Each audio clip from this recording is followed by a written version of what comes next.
As an exclusive for you.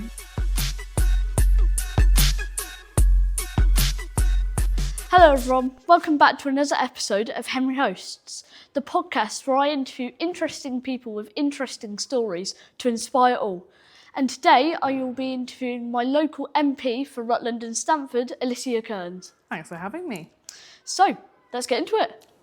I feel nervous. Go on. Go on, yep. So, what does a normal day look like for you? Or is there no such thing as a normal day in your job?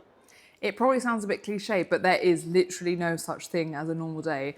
So I was just saying to you, so today's a Friday, which means I get to be home in my constituency. So MPs are expected to be in Parliament Monday to Thursday, but I tend to be a bit cheeky and I try to only be in Parliament Monday to Wednesday because I've got 3 small children. Yeah. You know, they're 7, they're 5 and they're 1. So I'll go to Parliament after I've done the school run on a Monday. And then we don't finish on Monday voting until about midnight, so it's quite a late night. Quite late, yeah. And during that day, what's really interesting about Parliament is you don't know what you'll be talking about that day. So you know what the big piece of legislation is that you're debating and voting on. Yeah. But before that, we have things called urgent questions and statements. So for example, when we go back to Parliament, I will be putting in a request for us to talk for an hour about hatred against our Jewish communities. Hopefully I'll get it. I might not. We'll also probably be putting in one about the local election results. The speaker decides whether they get picked or not, and you only get about an hour's notice. So you've got an hour to work out whether you want to speak on it, what do you want to say. Wow. And then, Thursdays and Fridays I'm home, Saturday and Sunday as well. And as I said to you, yes, this morning, prison for a few hours. I wasn't in prison. I was visiting our prison, HMP Stockton in Rutland, which is an exceptional prison. Then I spent an hour and a half at a school in Stamford. And then I've come to speak to you. And then this afternoon I've got more meetings. And when I woke up at 6:15 this morning because I couldn't sleep, I was sat doing emails. And then tomorrow it's Saturday, but I'm going to go open a building called Houghton on the Hills Pavilion because I was able to help get about £250,000 from the last government to build them a new pavilion so that young people have somewhere to go, so they have community space. Cool. And so I'll be doing that. And on Sunday, I will try and not work, but I don't tend to do a very good job of that. Sounds like a lot of stuff you're doing. It's just a bit manic because nobody should pretend to be an expert in everything, but in one day I might go from talking about pensions to, for example, violence against women and girls, through to terrorism, through to welfare, through to education policy, and you've got to try and work out what you want to be arguing or talking about on those and what matters to you. So it's, a lot of plates. Yeah. So when you were younger, were you confident then, or were you shy? I think I was confident, but the reason I was confident is I had the happiest upbringing. I had 2 parents who loved each other more than anything, and they had very difficult upbringings, very, very difficult upbringings. And because they'd had difficult upbringings, they were determined that we would have a happy, loving home. And I think when you have that love and support, it becomes so much easier to be happy. I had a tough time at school. I was bullied really, really badly, which made it really hard. But I always had a kind of inner strength, even if I didn't have confidence, because I don't think any of us are confident or shy. Like all of us are confident in some things and we're really shy or nervous or, not so confident in others. But I think because I had that love, I had a lot of inner strength that stood me in good stead. I feel like that makes a lot of sense for what you've been able to achieve in Parliament today. Oh, bless you, that's kind. There's a lot more to do, but yes. So, what were you into when you were my age? What was I into? Well, actually, I was just in the car talking to my team and they were saying that Tamagotchis are coming back. When I was your age, I'm pretty sure I was obsessed with the idea of getting a Tamagotchi. But yeah, I was always into music. I love music. When I was about 6 or 7, my dad built me a harp. So he was Irish. Yeah, he was Irish and he was a carpenter. And so he made me a harp. And so I was a harpist and I spent a lot of my time doing music. Music was my happy place and my escape. So yeah, mainly music. Thing is, it was different when I was growing up. There weren't really after school clubs. Like you didn't have as I said, I've got my 3 kids, I'm taking them to taekwondo, I'm taking them to swimming, I'm taking them to whatever it is they want to do. When I grew up, you went to school, you had school, and then you walked home or you got picked up from school and then you were home playing. So it wasn't that people had as many hobbies, which I think is a strange thing to think about because it's so normal now. Yeah. So yeah, I think it was just music and then being home with my family. Yeah. So what are your hobbies now then? Oh, hobbies. I would love to say I have some hobbies.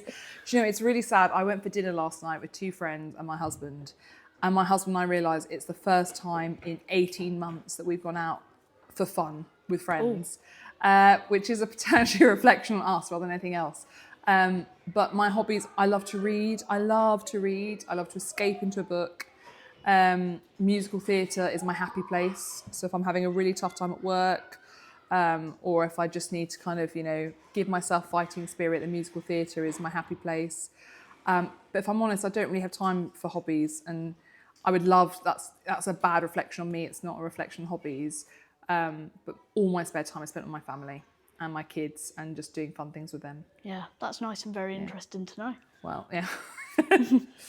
So, what's one thing most people don't know about you? I'm a bit of an open book, which is a bit risky in my job. I tend to share my every thought. I'm probably the harp, that I played the harp. It's a bit unusual. What else will people not know about me? I'm trying to think. What do people not know about me? I lived in Germany for a couple of years as a child. What do people not know about me? Yeah, probably the harp, yeah. And then, do you know what? I was once bitten by a baby tiger. That's something people don't know about me. There we go. And that's, yes, and I was bitten on the bum, so that was really great. So there you go, there's an exclusive for you. Interesting. That was not the best day of my life, because I then spent the next 2 weeks having tetanus and post-rabies vaccines. I'm not really sure why I had to have tetanus, but the post-rabies vaccines were not very fun. So there you go, that is something people definitely don't know about me. Yeah, that's a interesting thought that most people don't know, I guess. No, absolutely. So, did you always want to go into politics, or did something happen that changed your mind? So I definitely didn't want to always go into politics, but I grew up in a household where my parents were really interested in all things public policy, politics, international affairs, and they were always talking about it. When I was 14, I didn't remember this until a few months ago. There's a man called Vladimir Kara-Murza who President Putin, the illegal president, put into prison, and he's a British man. And I spent a lot of time working to get him released from the Russian prison.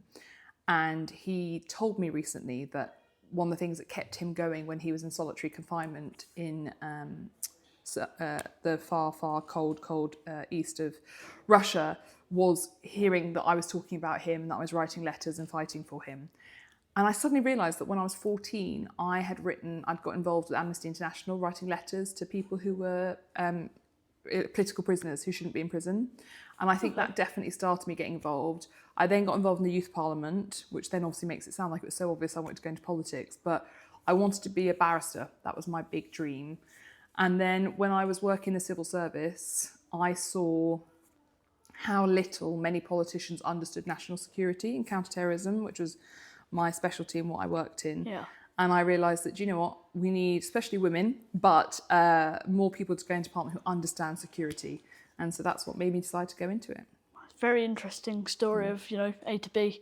Yeah, it was definitely a bit of a zigzag journey, but I got there. So, have you ever had to make a decision when no option felt completely right?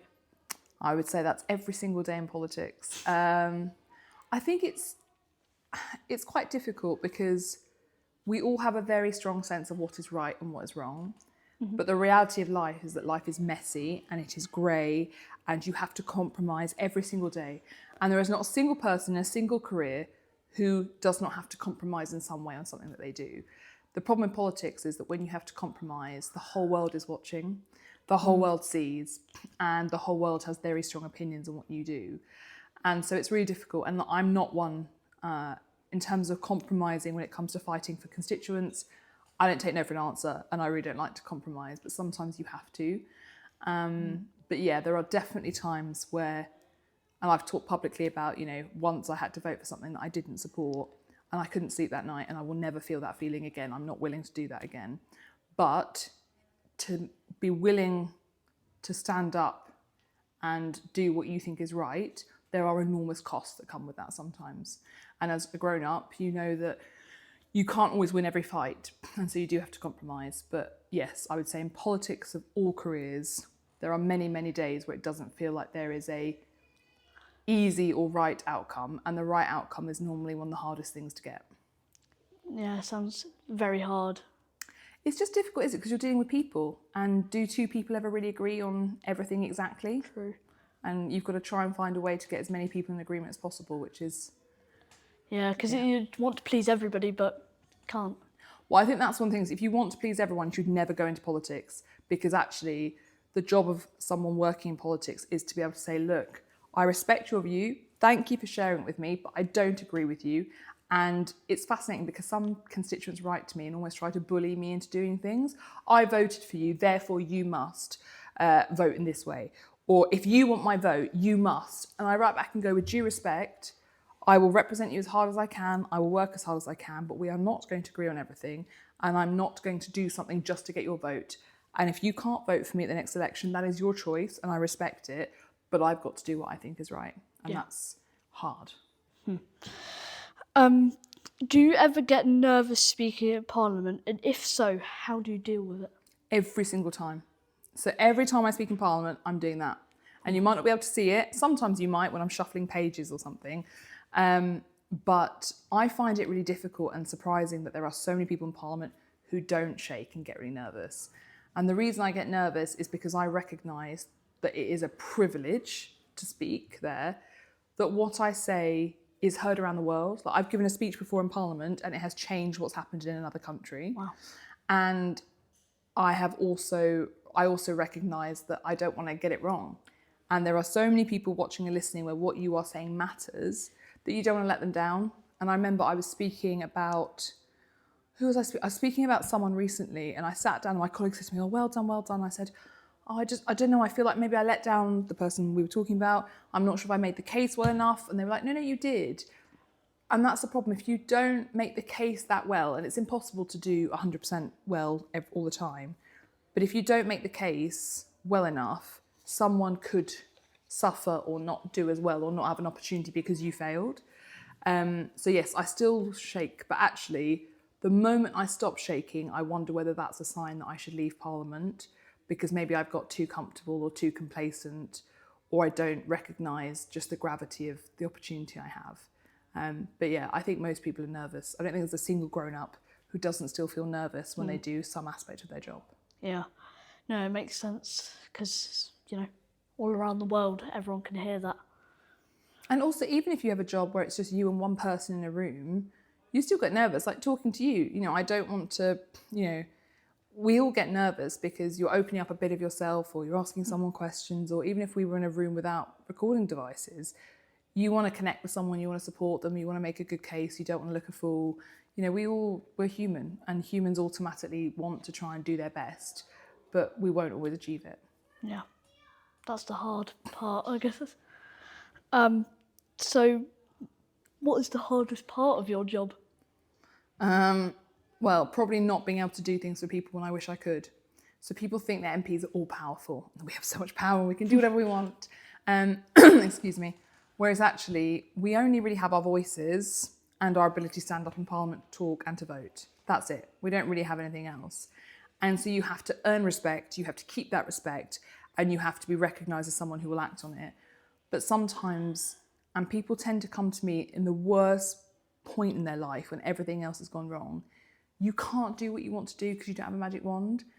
And I find that really difficult, really, really, really difficult, because you just want to take away their pain or make their lives easier or fix something for them, and you can't. So that's really, really hard. And then there's obviously all the usual stuff about, MPs get a lot of hatred, and that's pretty hard sometimes. Yeah, it's very challenging. Yeah, I just think people see a job and they see a political party, whereas when I meet a person, no matter what party they are, I see a person and I try to get to know them. And I think it's particularly hard when sometimes it affects my children, which I find really hard. Like I went to a fete a few years ago locally, and I reached out my hand to shake someone's hand because I was introduced to them as someone's daughter. This woman was about 30, and she refused to shake my hand in front of my child, which is rude. But then I ignored it and I said, oh, please can I get an ice cream for my daughter? And I paid for it. And then just as she handed over the ice cream to my daughter, she said, you better check it's not poisoned. It's not funny to joke about poisoning my, what was at that time, a 3-year-old daughter. That's not funny. But this woman and her friend thought it was hilarious that they joked about poisoning my 3-year-old daughter at a fete because I was a Conservative MP and she was a teacher, and she thought that she didn't like what the Conservative Party had done to teaching. And that's really hard. So to have been so rude to someone in front of their child and then to joke about poisoning them, that's the sort of thing that is the reality for MPs. So yeah, that's pretty hard. Very. Especially in your own community. It'd be very different if I was down in London or somewhere else. Yeah. But in your own community where you you've should feel done all safe. the hard work. But more where you should feel safe. Like you're just, But yeah, there are some pretty horrible people out there. Yeah. Well, maybe something to brighten up the mood a little go bit. on, yeah. Looking back, what's something you wish you would have known when you were younger? I wish I would have known when I was younger. When I was younger, I spent far too much time trying to please other people. I desperately wanted to be liked by people, and that I regret. But I don't think that's something I could have changed. So I guess one of the things I often say to people actually is there are people in your life, and it's harder when you're younger to work it out, but definitely when you get older, there are people in your life who will give you energy. So spending time with them makes you feel full of energy and go, and I want to get things done, and you're happier. And there are a lot of people in your life who will suck energy out of you and actually leave you feeling tired and exhausted, and you realise the friendship is not two-way. And the sooner you can work out who those people are, the better, because actually we should all try and surround our lives in people who make us feel more powerful, more good, exactly. So I think that's one of the things I didn't learn until I was about 30, and I wish I'd learned it a lot sooner. Yeah, that's something that I think we all could know when we were younger. What advice would you give to young people who aren't sure what they want to do yet? Take the pressure off. You don't need to know what you want to do yet. I changed my mind about what I wanted to do a million times. I've had lots of different careers. Take the pressure off, give yourself a bit of grace, but don't shut down any doors. I took a job, so when I graduated in 2009, it was the height of the recession, there was no jobs. I applied for over 300 jobs for a year before I graduated. Wow. When I graduated, there were 2 jobs I was offered. One was up in Hull, and it was 35 grand a year with a car, like an incredible offer, offer. And the other was on £50 a week in London, but my boyfriend, who's now my husband, was in London. So I took the £50 a week job in a job that I never thought I'd really want. It was in public relations, PR. Didn't think it would suit me. And thank God I took it, because all the work was about helping communities. So how do you get people signed up to the organ donor register? Mm-hmm. How do you make people who've got a very severe illness recognise that they've got those symptoms and go and get themselves tested? How do you help girls who've got trapped in very difficult abusive relationships to get out of those relationships? And that opened my eyes to a whole other world of being able to help people. So don't shut down doorways, take the pressure off, give yourself a break. And although exams matter, you won't remember what your results were a few years after you've taken them. So do your best, work hard, but don't let it define you. That's really good advice for everyone watching, I'd say. Thank you. Definitely. How can children my age help in their community? So many ways. I guess having conversations like this, you're sharing information, giving people more opportunities to learn things, but choose an issue you're passionate about and raise money for it, or choose an issue you care about and write to your local council or your member of parliament and tell them to get on and change things about it. Hold events where young people can come together. Ask your local police to come and talk to your class because you want to talk to them about an issue, whether it be speeding or something like that. Or volunteer with an organisation. But you can change. People think you have to do something enormous to change someone's life. And actually sometimes it's about being kind or listening to someone. Like if a group of young people decided you were going to choose a care home to support, and once a month, 3 of you and your friends were going to go to a care home and just sit and have conversation with the people who live there, the difference you would make to their health and to their happiness, and possibly even how long they'd live, would be enormous. And that would be an amazing thing you could do for those people, but it wouldn't actually take that much effort. And I think a lot of the time young people put a lot of pressure on themselves to think, I've got to do something enormous. I've got to run 10,000 miles and, raise £4,000. You don't. You can do really small things that make a big difference to people's lives. That's a lot of things that people can do. I really didn't know that. It's really cool. This is a fun one. If you were in charge of the whole country for one day, what's the first thing you'd change? God, my problem is I've always got a million things that I'm working on at once. And I want to do all of them. What is the one thing I'd want to change? It would probably be something to do with protecting children or protecting women and girls. What is the one thing I'd change? There are so many things I want to change. That's the problem. I'm not sure. God, that's a really difficult one. I've got so many things flashing through my head, and many of them are not appropriate to discuss because they're so dark and horrible. What's something I would change that I could do quickly and easily? Nope, those are all really dark things. Essentially, the things I would do would be things that would drastically protect women and girls and children, but they're all awful, dark, disappointing, heartbreaking things that happen in this world. And that is what I would do to change immediately, because ultimately people go into politics for so many different reasons, but I went in because I wanted to make people safer and protect children and women. And there are so many things that we could do to make people safer. So I would probably pass a whole ranch of bills as quickly as I could. You'd probably never see anyone else who would come in and change so many things so quickly in one day. Like, I might only be powerful one day, but I would do a lot of things in that one day. But yes, so it'd be around that. That's definitely a very good thing to do. So I like to do this thing on my podcast where whoever I interview, I ask them for a question for my next guest. And Greg Jackson, the CEO of Octopus Energy, go on. What's he has giving me? asked, what do you want to achieve with this one shot we have on the planet? I mean, I think it's what everybody wants to do, is to leave it in a better place. We have a duty to conserve what is wonderful around us, and to protect it, and to try and leave things a better way. Now, I think everyone has that duty and responsibility. It doesn't mean that you have to do something massive. You don't need to become Prime Minister and change the world. You don't need to create a charity that saves 500 pandas. You can do something by creating a better place around you, or creating a happy family, a strong family, by creating, people around you that will go forth and be kind and have courage. And if all of us can make those around us more kind and be more courageous and support them to do that, that would make a better world. And that is what we should all try and do. So that's what I always say to my kids. It used to be kind. But then obviously my daughter watched Cinderella the movie, so it became be kind and be courageous. But I think it is really hard to be kind sometimes, particularly when you're having a hard time yourself. And it's definitely hard to be courageous all the time. And my son and I talk about Neville Longbottom when he tries to stand up to Harry, Ron and Hermione when they're breaking out of Gryffindor Tower to go and defeat Voldemort again. And how actually Albus Dumbledore recognises it at the end of the movie and gives them those extra house points, they win. And he says it's because it's much braver, it takes more courage to stand up to your friends. So I think if we could all, be more kind and more courageous, we would leave the world in a better place.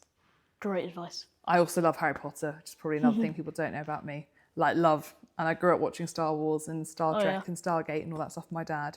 So I'm a big Trekkie. There you go, that's something people definitely don't know about me. On the inside, I like Star Wars too. I love Star Wars, and my kids love Star Wars, and but Stargate and Star Trek as well. So I guess now it's your turn. Okay. Can you give me a question from my next guest that I interview on Henry Hosts? All right, a good question for you to ask somebody else. You asked me, I guess maybe we go back to the courage topic. What's a time where you've had to show enormous courage? Or maybe, you could also ask something really silly. Like, if you had to choose between a watermelon helmet and a banana sword, which would you pick and why? Just to really throw a curveball at somebody. But I'd probably go with something around courage, because I think courage comes in small and big sizes, and people tend to think of the big things.